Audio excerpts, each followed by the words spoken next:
Le PPCM a été invité par la métropole du Grand Paris à coprogrammer la Biennale d'architecture du paysage de cette année. Pourquoi? Justement, c'est suite à notre labellisation en tant que centre culturel de rencontre dédié au patrimoine et aux architectures de périphérie. Nous avions proposé 3 thématiques qui ont été toutes retenues, donc nous avons réalisé 3 journées. Une première journée sur l'agora de la ville de demain, qui consistait à donner la parole aux étudiantes et étudiants en école d'architecture, en urbanisme, pour parler à travers leurs projets, de leurs constats, de leurs interrogations et de leurs propositions, et d'inverser les rôles dans le bon sens, où effectivement ce sont ces jeunes qui présentent à la fois leurs travaux, mais aussi un plaidoyer destiné aux élus. Donc on a invité à la fois l'élu culture patrimoine de la métropole, Anne-Gaëlle Dédier, mais aussi des élus de Nanterre, de Bagneux, de Versailles, pour échanger avec ces jeunes et du coup construire ensemble un dialogue, une agora, une vraie agora, sur comment penser cette ville de demain et prendre un engagement pour se dire la Biennale a lieu tous les 3 ans. Est-ce que dans 3 ans, on pourra revoir ce plaidoyer et dire qu'il y a des choses qui ont pu se réaliser?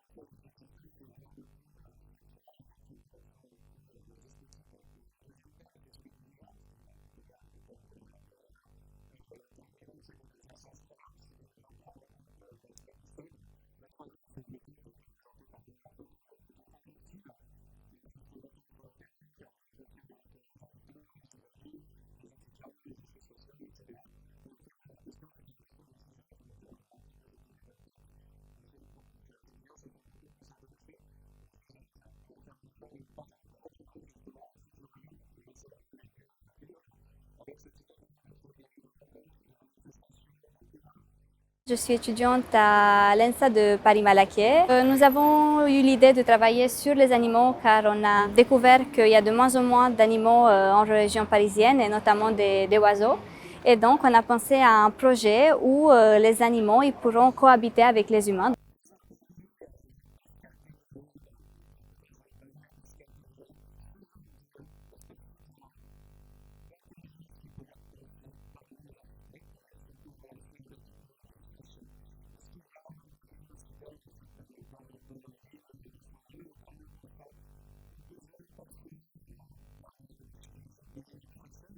Donc c'était intéressant de discuter avec des jeunes professionnels ce matin qui ont pas d'utopie, mais qui ont une façon de vouloir exercer leur métier qui correspond aussi aux enjeux qui sont les leurs, qui sont les nôtres, mais que eux vont vivre et vont subir dans 10 ans, dans 20 ans.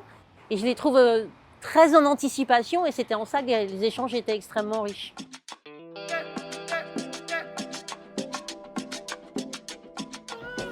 Deuxième journée organisée avec les jeunes lycéennes et lycéens du lycée Louis Blériot à Suresnes, de la filière bois, menuiserie.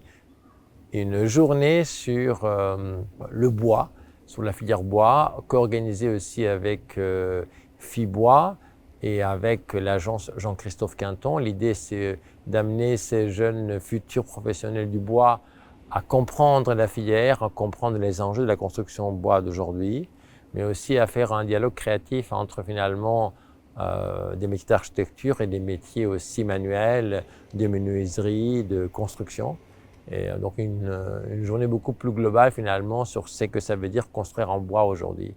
Je suis Jean-Christophe Quinton, je suis architecte et j'ai conçu la Petite Agora. Et évidemment, la Petite Agora est entièrement conçue en bois et elle est innovante sur plusieurs points. Vous voyez, il n'y a pas de poteau là. Et pourtant, ça fait 18 mètres de portée. 18 mètres, ça ne se franchit pas comme ça. Et si on se dit, on a confiance dans le bois, je vais demander au bois ce qu'il désire. Et moi, je pense qu'on aurait pu faire ça en lamellé-collé. Vous savez tous, vous avez tous vu des gymnases avec ces grands éléments de bois collés. Mais moi, j'ai demandé à l'ingénieur de travailler avec nous en se disant, et si on essayait de faire quelque chose sans colle? Et donc, ça a donné ces grandes poutres que vous voyez là, c'est des poutres du commerce. Et au lieu de faire un lamellé collé, on a fait un lamellé cloué. Donc si vous tournez et que vous regardez les poutres dans ce sens-là, regardez les poutres en haut, vous voyez tous les clous qui connectent les poutres entre elles. Il y a 600 kilos de clous. Est-ce que vous pensez que la surface forestière, elle a plutôt tendance à augmenter, diminuer ou à rester stable? Et en fait, non, elle augmente. On a quasiment doublé notre surface forestière depuis l'après-guerre parce qu'il y a eu beaucoup de campagnes de reboisement. Est-ce que vous avez une idée de ce qu'on a? Est-ce que vous connaissez des essences d'arbres déjà? Oui, être, Ok, chêne, ouais. sapin, sûrement du sapin. Mais du coup, l'Île-de-France, c'est vraiment majoritairement feuillu et les 3 essences les plus représentatives, c'est le chêne, le frêne et le châtaignier. Pour moi, vous êtes devant un monde qu'il faut transformer. Donc que vous le transformiez en vous attaquant au bois, en passant par le bois, moi je trouve que c'est passionnant. C'est aussi le message qu'on cherche à faire passer aujourd'hui en disant aux jeunes gens, vous pouvez être au monde grâce au bois et le bois vous donnera une très belle place dans le monde pour y participer, pour le transformer.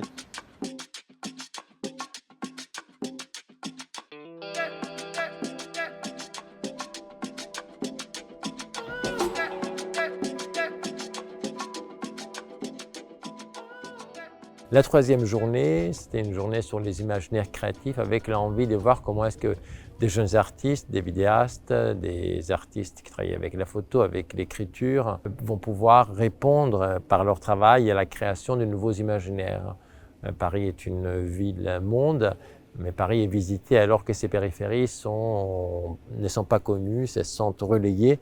Donc la question c'était comment est-ce que ces périphéries de la métropole inspire aujourd'hui des démarches artistiques et change finalement les imaginaires, les récits que nous pouvons avoir de ces villes où les périphéries sont des territoires beaucoup plus fertiles à l'expérimentation que les centres-villes.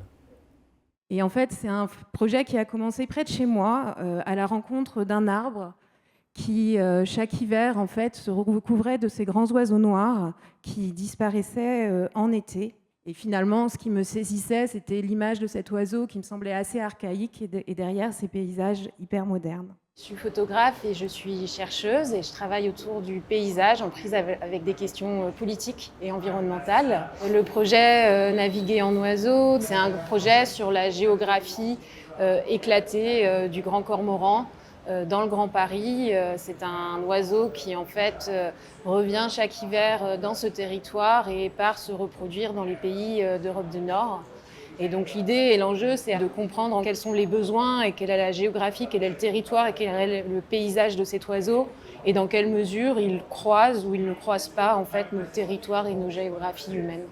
Ce partenariat avec la métropole du Grand Paris est un partenariat très riche parce que la métropole du Grand Paris, comme je tendance à le dire, est une collectivité relativement récente qui travaille justement de façon très transversale sur la question de rééquilibrage dans le bon sens entre la grande ville lumière qui est Paris et aussi ces grandes villes, ces communes autour de Paris qui sont des villes aussi importantes que Paris, qui ont façonné Paris, dans lesquelles on a construit ce Paris très contemporain. Et donc ces 3 journées visent aussi surtout à dire qui peut parler de ce Grand Paris. Est-ce que c'est uniquement les architectes? Est-ce que c'est uniquement les politiques? Ou est-ce que ce sont aussi les jeunes, les étudiants, les futurs architectes pour justement changer de paradigme?